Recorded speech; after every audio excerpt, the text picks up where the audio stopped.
Hi hello మేమైతే బెంగళూరుకి return అయిపోయాము. సో మా జర్నీ అయితే ఈసారి అసలు ఏం బాలేదనే చెప్పాలి ఫ్రెండ్స్. అస్సలు బాలేదు. మా పాప నైట్ అంతా ఏడుస్తూనే ఉన్నారు. సో మేమైతే ఇంకా ఇంటికైతే వచ్చేసాము ఫ్రెండ్స్. మా సిస్టర్ అయితే ఇంట్లోనే ఉన్నారు, మా ఇంట్లోనే. సో తనైతే జాబ్ ఇక్కడ అనమాట. సో అందుకని చెప్పేసి తను రాలేదు. ఇంకా మేమైతే వచ్చేసాము ఊరెళ్ళి.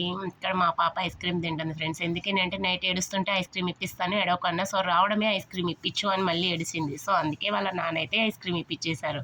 హాయ్ చెప్పు శ్రవ్య. ఇంకా మేము ఫుడ్ ఏం చేసుకోలేదు ఫ్రెండ్స్. అంటే మా హస్బెండ్ ఇప్పుడే కదా జర్నీ చేసి వచ్చాము, ఇంకేం చేస్తాంలే అని చెప్పేసి హోటల్కి అయితే తీసుకొచ్చేసారు ఫ్రెండ్స్. ఇక్కడ ఫుడ్ చాలా టేస్ట్ ఉంటుంది ఫ్రెండ్స్. ఎందుకని అంటే ఇది ఆంధ్ర స్టైల్ అనమాట, కృతంగా అన్న హోటల్ రెస్టారెంట్. సో ఇక్కడైతే ఫుడ్ చాలా టేస్ట్గా ఉంటుంది ఫ్రెండ్స్.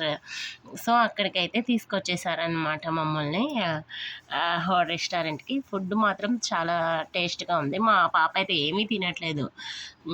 సరే ఫుడ్ అయితే చాలా టేస్ట్గా ఉంటుంది ఫ్రెండ్స్. ఇక్కడ మేము ఎప్పుడు వచ్చినా కూడా సో ఇదే రెస్టారెంట్కి అయితే మేము వచ్చేస్తాం అనమాట.